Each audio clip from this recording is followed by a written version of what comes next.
دوستان عزیز، تنبیه سالم و ناسالم. روانشناسی دو رویکرد، دو راهکار و دو روش خیلی معمول و شناخته شده را برای خانواده ها پیشکش میکنه در قسمت تربیت فرزندان و کودکایشان که یکی تشویق است و دیگه برعکس از او تنبیه. یک اشاره بسیار کوتاه به ارتباط تشویق داشته باشیم.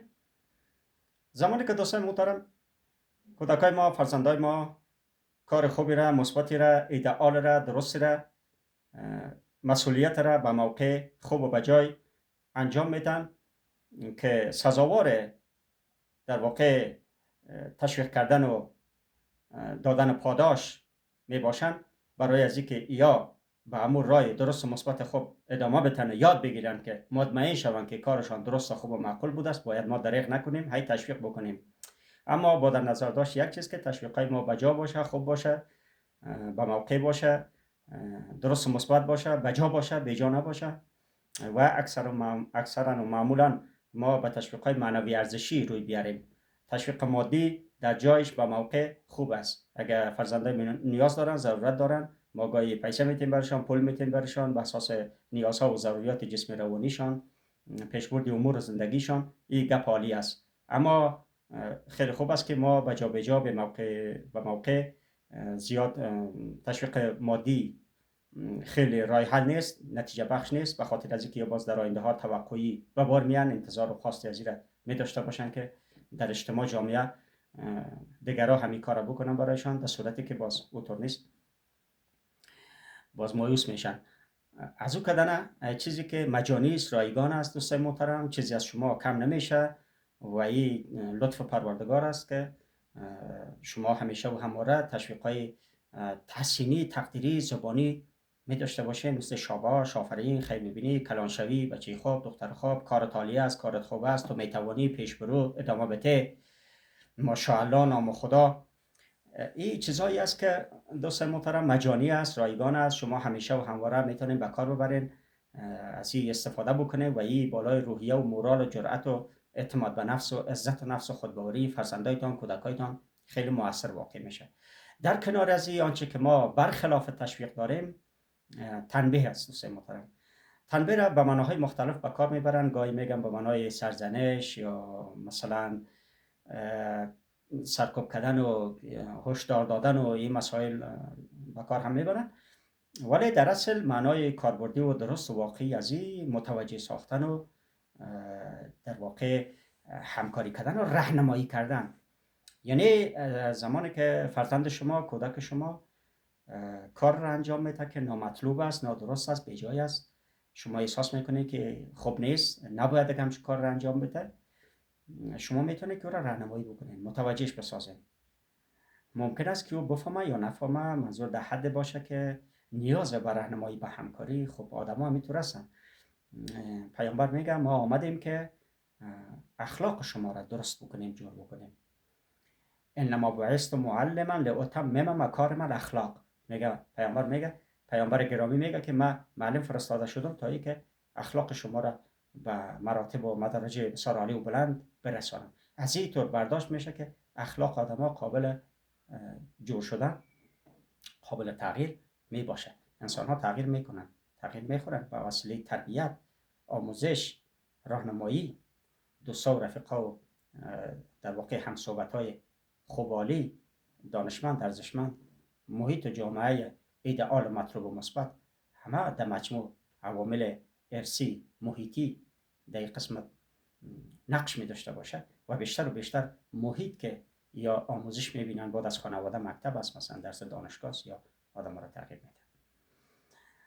بنابراین دوستان محترم، تا حدی که ممکن است باید ما از تنبیه سالم، اما قسمی که از نامش معلوم است و پیداست، تنبیه سالم یک تنبیه خوب است که ما راهنمایی میکنیم، متوجه میسازیم و به عنوان یک بزرگ، یک مسئول نقش ایفا میکنیم و نسل خردسال همیشه و همواره متأثر از نسل بزرگسال است.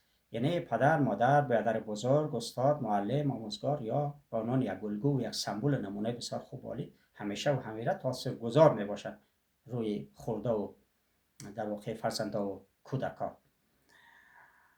البته گاه خیلی از رفتارها و روی کرده و راهنمایی ها و دلسوزی ها هم نتیجه نمیده، جواب نمیده. خیلی از گزینه ها جواب نمیده، مثلا همینطور است. از اون خاطر شما ناگزیر میشین که چه کار بکنین. بنان روی همین مسئله دکتر علی سینای بلخی به عنوان در واقع نابغه و فیلسوف و دانشمند مشرق شرق، افتخار بشریت، که در واقع در زیر روشنایی همچه شخصیت های بزرگوار دنیا و جهان هستی به سر می بردن، که نمونه های بسیار بارزشان هست که مثلا افغانستان امروزی در گذشته ها به نام های مثلا باختر و به نام آریانا و به نام خراسان و اینها سوابق تاریخی و گذشته افغانستان امروزی به همچون نامای در تاریخ نگاشته شده، نشته میشه، ما شنیدیم، یاد میشده. به لحاظ اسناد و مدارک و شواهد چیزی که نشان میده، شاعر از او خاطر این مسئله را پیشکش میکنه که ما متوجه شویم که اجداد ما، نیاکان ما، گذشته های ما و شما مردم های علم دوست، علم پرور، دانشمند، شورا و مشهور بودن، مایه افتخار بودن، که بعد نسل های بعدی یک مقدار عاطل و باطل و تنبل بودن و زیاد هم روی مسائل توجه نکردن تا ای که باز گوشه های جهان بیدار میشن و بیشتر کار میکنن و ثمره و نتیجه خود میگیرن و میبینن. و هی البته بستگی به تلاش آدم ها داره، این شک نیست. خب به هر حال شاعر میگه که این خطه که روز آریانا بود است، گهواره مردمان دانا بود است، در ظلمت شبهای قرون وسطا چون چشم و چراغ اهل دنیا بود است. از این تو برداشت میشه که گفتیم شخصیت های بزرگواری از سرزمین همه ما و شما در واقع کسایی بودن که مثل چراغ می درخشیدن و جهان بشریت هستی زیر روشنایی علم و دانش و فهم و بلوغ و در واقع هنر ازیا به سر می بردن. بنان این شخصیت بزرگوار دکتر علی سینای بلخی نظریه پرداز، ایده پرداز بخش روانشناسی، علوم تربیتی، ادبیات، همینطور در بخش پزشکی، دکتری، طب طبابت که دست بالا داره و از او اثر آثار و در واقع کتاب‌های زیادی، رویکردهای زیادی، روش‌های خیلی عالی، راهنمایی و راهنمودهای بسیار خوبی به جا مانده است. این یک چیز تجویز میکنه، جایز میدونه، لازم میدونه، یگان گوشمال دادن بجا، چوب تر، داشتن لین در خانه، اما یادتان باشه که هیچگاه به معنای لتکو نه.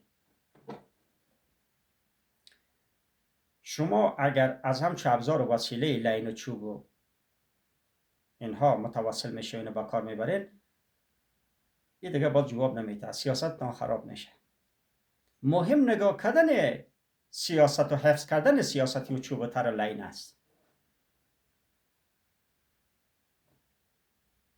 و این بیشتر و بیشتر شما اگر این گزینه را در خانه محول بسازین برای مادرها، این بهتر و خوبتر است. شما از مادرها حمایت بکنین. چرا؟ تنبیه مادرها بالای کودکا اثرات بسیار مثبت داره، ولی تاثیرات بسیار منفی نمیگذاره، به خاطر که کودکا، فرزندا بیشتر مادرای خود دوست می داشته باشن و یگان هیبت و پتکه و راهنمایی و گپ و مسائلی که اگر چوب لینی را مثلا مادر میگیره، نه با معنای لط کردن، با معنای یعنی گفتم سیاستی و چوب لین که کودک متوجه شود.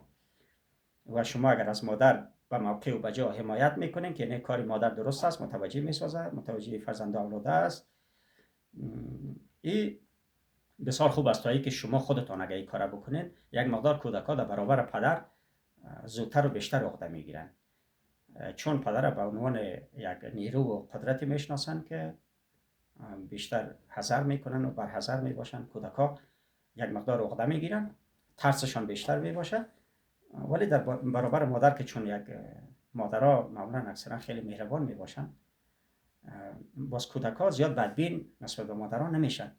اگر شما این کار را بکنین که در خانه بیشتر یعنی مادرها متوجه فرزندها باشن و شما از مادرها حمایت بکنین. اینطور نباشه که وقتی که مادر متوجه میسازه کودک، مثلا در موقع ضرورت برای هیبت و ترساندن اگر چوبی یا لینی را میگیره، شما مداخله نکنین، مثلا ایتو کودک هوایی نسازین که باز کودک دیگه بخی دیگه باز ایتو از سیستم میبره، فکر میکنن که خواهی ندیگه من هر کاری دلم خواسته باشه انجام بدم، کس به من کاری نداره. چرا کودک ها فرزندا گفتن در حدی هستن که نیاز به راهنمایی همکاری متوجه ساختن دارن و نمیدانن، دست به کارهای میزنن که مثل که کودک طرف یا آتش دست میبره، مادر اگر بیچاره اگر متوجه نشه او خود میسوزه، آسیب میبینه، در آتش میره، آسیب پذیر است، بیرون میبره، گم میشه، موتر میزنه ازش خدای نخواسته. یعنی از همین خاطر یک دوره از تربیت به نام دوره تعدیب یاد میکنن، ادبیات دادن، دوره دیگهش به نام دوره در واقع پرستاری، دوره پرستاری یاد میکنن که کودک نیازی به مواظبت و مراقبت و محافظت و توجه داره که بیاد متوجه باشه. اما دکتر علی سینای بلخی تاکید میکنه که هیچگاه چوب لین به معنای به کار بستن، به کار بردن، زدن، استفاده کردن نیست. شما اگه همچون کار را بکنین این گزینه رو از دست میتین، این دیگه جواب نمیده. کودک و فرزند شما که یکی چند بار لط خورد در خانه یا در مکتب، این دیگه به این باور میرسه که خو اینا لط کمره من نمردم، زنده هستم، چیزیم نشد، یک چند دقیقه جانم سوخت کرد، اینا فراموشم شد. بعد از اون که معلم بگوید که کار خانگی آوردی، این اتومات می سر میز خودم میپرته که معلم سه بزن. این روانشناسی میگه لط پخته. این لط پخته میشه که به اصطلاح بیشتر وطنی محلی ما میگیم که گوشت لط ورداشته، یعنی به معنی که دیگه همچین چیزی را قبول کرده، کنار آمده، میگه برو دیگه چی کار خانگی انجام بده، یک چند تا میزنه برو خلاص یا در خانه. این میشه بدآموز. از اون خاطر به هیچ صورتی همچین گزینه استفاده کردن از چوب لین برای لط کردن دوستان محترم جواب نمیده. این دیگه راه حل نیست، راه حل نیست. بهتر است که سیاست از این حفظ بکنین، از دست ندین. مثلا بسیاری از آموزگارا، معلم‌ها، پدرها از تجارب خود قصه میکنن، میگن وقتی که ما در خانه تفاهم میکنیم، مثلا شوهر امروی خانم خود تفاهم میکنه که گاهی برای متوجه ساختن کودکی که اشتباهی را مرتکب میشه، کار نامطلوب و نادرست را انجام داده که باید نمیداد، یا غیر حاضری در مکتب کرده است، یا خب هر دلیلی که کودک حق به جانب نبوده، یعنی کودک سلامت نبوده، ملامت بوده، در اینجا مثلا وقت گوش نمیده، وقت نمیفهمه، متوجه نمیشه. شما میبینید که دیگه ای اصلا توجه نمیکنه، گپ کارساز نیست. شما ناگزیر هستین که دست به کار شوین، گزینه‌های دیگه که جواب میده به کار ببرید. گاهی فرمانده دکتر سینای بلخی نیاز میشه که به همچین وسایل شما دست ببرین، اما با معنای لطکوب نه. وقتی که مادر لینی را، چوب تر را برای تعدیب و ادبیات دادن و متوجه ساختن کودک که مثلا میخواد که در دست بگیره، شما به طرفی اختیار بکنین، حامی کودک نشوین. حتی میتونین بگین که خوب میکنی مادره، برای که کودک متوجه شوه که حق به جانب نیست، کسی ماتش نمیکنه، کار نادرست انجام داده است. اینجا کودک در یک دورایی قرار میگیره که خب این مادر حالا شاید مرا بزنه ولی پدرم هم از من حمایت نمیکنه. اینجا با کودک تنها نمانه، در این لحظه با نیاز به حمایت روانی داره. شما به لحاظ روانی باز قبلا هماهنگ کرده باشین امروی مادر کودک که یعنی لازم نیست که باز بزنی. شما در اینجا یک نقل بتین برای کودک، یک حمایت روانی بکنین، یک گپ در زبانش بمانین، بگویی که بگو دیگه نمیکنم. فوری کودک به خاطر از اینکه لط نخوره این گپ میگه، تعهد میکنه. بهترین راه حل این است که چطور ما تعهد اخلاقی کودک را داشته باشیم، این احساس دیا زنده بسازیم که کودک با صداقت بگویه که مادر جان دیگه من همچین کار را نمیکنم.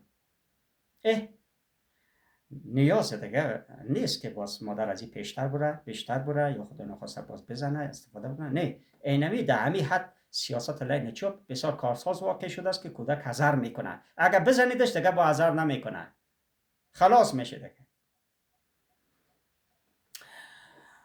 چرا لطکوب دوستان محترم راه حل نیست، یا بگویمش تنبیه ناسالم؟ گفتم تنبیه سالم، راهنمایی، همکاری، متوجه ساختن، کنار آمدن، که این در واقع اعماری است، یعنی سازنده است. تنبیه سالم سازنده است، شخصیت فرد را میسازه، جو رو درست میکنه، مثل فرموده رسول گرامی که پیشتر گفتیم که آدم ها قابل تغییر هستند، میشن در جهت مثبت خوب و درست شود. اما تنبیه ناسالم، قسمی که از نامش پیداست، این ویرانگر است، بدبخت میسازه.